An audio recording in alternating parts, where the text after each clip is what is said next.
गुरुर्ब्रह्मा गुरुर्विष्णु गुरुर्देवो महेश्वरः गुरुर्साक्षात् परब्रह्म तस्मै श्री गुरुवे नमः। ओम गजाननं भूतगणाधिसेवितं कपितजम्बुफलचारुभक्षणम् उमासुतं शोकविनाशकारिकं नमामि विघ्नेश्वरपादपङ्कजं। सच्चिदानन्दरूपाय विश्वोत्पत्त्यादिहेतवे तापत्रे विनाशाय श्रीकृष्णाय वयं नुमः। बोल वृंदावन बिहारी लाल की जय, बोल बांके बिहारी लाल की जय। आज हम आपको श्रीमद् भागवत महापुराण में बलवल का उद्धार और बलराम जी की तीर्थ यात्रा की कथा सुनाते हैं। इस कथा के माध्यम से आपके सारे कष्ट दूर करने का एक संकल्प है। जो भी 365 दिन प्रतिदिन भागवत या शिव पुराण की प्रतिदिन कथा को सुनता है या सुनेगा बिना नागा किए, उसके पुत्र की प्राप्ति होगी। घर में कलेश है तो वो कलेश भी दूर हो जाएगा और जो भी समस्या हैं वो श्री कृष्ण भगवान आपकी दूर करेंगे। अर्जुन की तरह एक निर्णय आपको लेना होगा कि हमें सुनना है, क्योंकि जैसे अर्जुन ने चुना कि हमें श्री कृष्ण चाहिए, तो ये निर्णय अर्जुन का था पहला, और बाकी सारे निर्णय हमारे श्री कृष्ण भगवान ने किए थे, ये तो आप सब जानते हैं।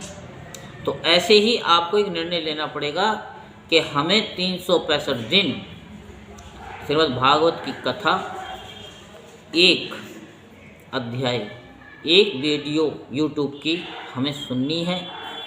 365 दिन के अंदर आपको खुशखबरी अवश्य मिलेगी। राधे राधे तो बोलना ही पड़ेगा। तो श्री सुखदेव जी कहते हैं कि परीक्षित, पर्व का दिन आने पर बड़ा भयंकर अधंड चलने लगा, धूल की वर्षा होने लगी और चारों ओर से पीव की सुगंध आने लगी। इसके बाद यज्ञशाला में बलवल दानव ने मल मूत्र आदि अपवित्र वस्तुओं की वर्षा की। तदंतर हाथ में त्रिशूल लिए वह स्वयं दिखाई पड़ा। उसका डील डोल बहुत बड़ा था, ऐसा जान पड़ता मानो ढेर का ढेर कालिख इकट्ठा कर दिया गया हो। उसकी चोटी और दाढ़ी मूछ तपे हुए तांबे के समान लाल लाल थी। बड़ी बड़ी दाढ़ों और भौहों के कारण उसका मुंह बड़ा भयावना लगता था।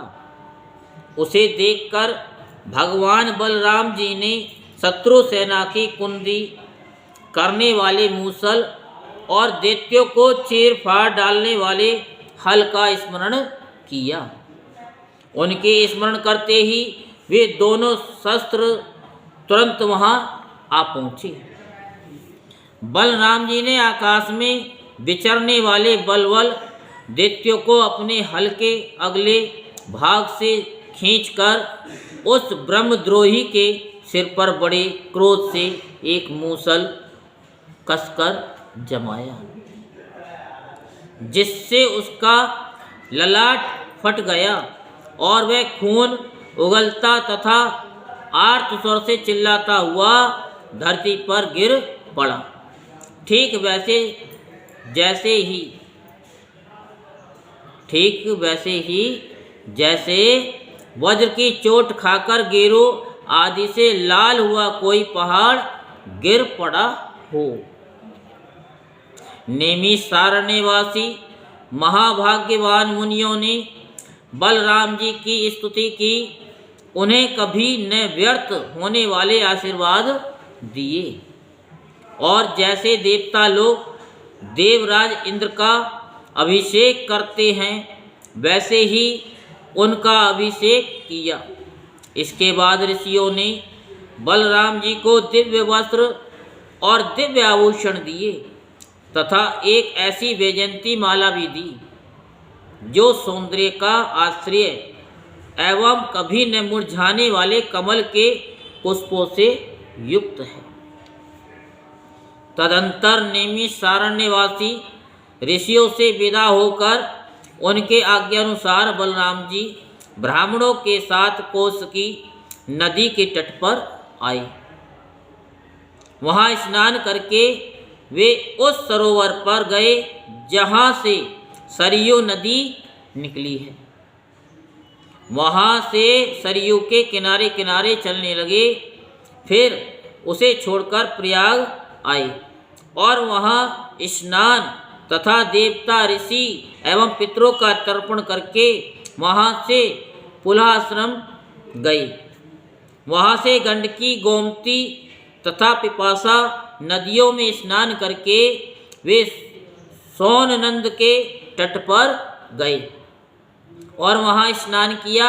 इसके बाद गया में जाकर पितरों का वसुदेव जी के आज्ञानुसार पूजन यजन किया। फिर गंगा सागर संगम पर गए। वहां भी स्नान आदि तीर्थ कृत्यों से निवृत्त होकर महेंद्र पर्वत पर गए। वहां परशुराम जी का दर्शन और अभिवादन किया।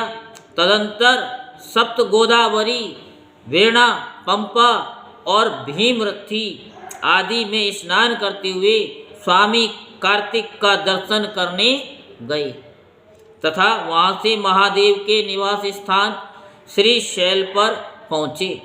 इसके बाद भगवान बलराम ने द्रविड़ देश के परम पुण्यमय स्थान वेंकटाचल बालाजी का दर्शन किया और वहां से वे कामाक्षी, शिवकाक्षी, विष्णु कांची होते हुए तथा श्रेष्ठ नदी कावेरी में स्नान करते हुए पुण्य में श्रीरंग क्षेत्र में पहुँचे। श्रीरंग क्षेत्र में भगवान विष्णु सदा विराजमान रहते हैं। वहाँ से उन्होंने विष्णु भगवान के क्षेत्र ऋषभ पर्वत, दक्षिण मथुरा तथा बड़े बड़े महापापों को नष्ट करने वाले सेतुबंध की यात्रा की। वहाँ बलराम जी ने ब्राह्मणों को 10,000 गौएं दान की। फिर वहाँ से कृतमाला और ताम्रपर्णी नदियों में स्नान करते हुए वे मंगल अर्थात मल्य पर्वत पर गए। वह पर्वत 7 कुल पर्वतों में से एक है। वहाँ पर विराजमान अगस्त्य मुनि को उन्होंने नमस्कार और अभिवादन किया। अगस्त्य जी से आशीर्वाद और अनुमति प्राप्त करके बलराम जी ने दक्षिण समुद्र की यात्रा की। वहाँ उन्होंने दुर्गा देवी का कन्याकुमारी के रूप में दर्शन किया। इनके बाद वे फाल्गुन तीर्थ अनंत शयन क्षेत्र में गए और वहाँ के सर्वश्रेष्ठ पंचाप्सर तीर्थ में स्नान किया। उस तीर्थ में सर्वदा विष्णु भगवान का सानिध्य रहता है। वहाँ बलराम जी ने 10,000 गौएं दान की। अब भगवान बलराम वहाँ से चलकर केरल और तिरगत देशों में होकर भगवान शंकर के क्षेत्र गोकर्ण तीर्थ में आए। वहाँ सदा सर्वदा भगवान शंकर विराजमान रहते हैं। वहाँ से जल से घिरे द्वीप में निवास करने वाली आर्या देवी का दर्शन करने गए और फिर उस द्वीप से चलकर सुपारक क्षेत्र की यात्रा की। इसके बाद तापी, पयोसनी और निर्विंध्या नदियों में स्नान करके वे दंडकारण्य में आए। वहां होकर वे नर्मदा जी के तट पर गए। परीक्षित, इस पवित्र नदी के तट पर ही महिष्मतीपुरी है। वहां मनोतीर्थ में स्नान करके वे फिर प्रभास क्षेत्र में चले आए। वहीं उन्होंने ब्राह्मणों से सुना कि कौरव और पांडवों के युद्ध में अधिकांश क्षत्रियों का संहार हो गया। उन्होंने ऐसा अनुभव किया, अब पृथ्वी का बहुत सा भार उतर गया। जिस दिन रणभूमि में भीमसेन और दुर्योधन गदा युद्ध कर रहे थे, उसी दिन बलराम जी उन्हें रोकने के लिए कुरुक्षेत्र जा पहुंचे। महाराज युधिष्ठिर, नकुल, सहदेव, भगवान श्री कृष्ण और अर्जुन ने बलराम जी को देख करके प्रणाम किया तथा चुप हो रहे। वे डरते हुए मन ही मन सोचने लगे कि ये न जाने क्या कहने के लिए यहाँ पधारे हैं। उस समय भीमसेन और दुर्योधन दोनों ही हाथ में गदा लेकर एक दूसरे को जीतने के लिए क्रोध से भरकर भांति भांति के पैतरे बदल रहे थे। उन्हें देखकर बलराम जी ने कहा, राजा दुर्योधन और भीमसेन, तुम दोनों वीर हो, तुम दोनों में बल पौरुष भी समान है।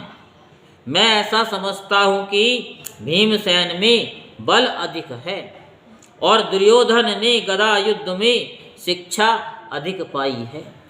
इसलिए तुम लोगों जैसे समान बलशालियों में किसी एक की जय या पराजय नहीं होती दिखती। अतः तुम लोग व्यर्थ का युद्ध मत करो, अब इसे बंद कर दो। परीक्षित, बलराम जी की बात दोनों के लिए हितकर थी, परंतु उन दोनों का वैर भाव इतना दृढ़ मूल हो गया था कि उन्होंने बलराम जी की बात न मानी। वे एक दूसरे की कटुवाणी और दुर्व्यवहारों का स्मरण करके उन्मत्त से हो रहे थे। भगवान बलराम जी ने निश्चय किया कि इनका प्रारब्ध ऐसा ही है, इसलिए उसके संबंध में विशेष आग्रह न करके वे द्वारका लौट गए। द्वारका में उग्रसेन आदि गुरुजनों तथा अन्य संबंधियों ने बड़े प्रेम से आगे आकर उनका स्वागत किया। वहां से बलराम जी फिर नैमिषारण्य क्षेत्र में गए।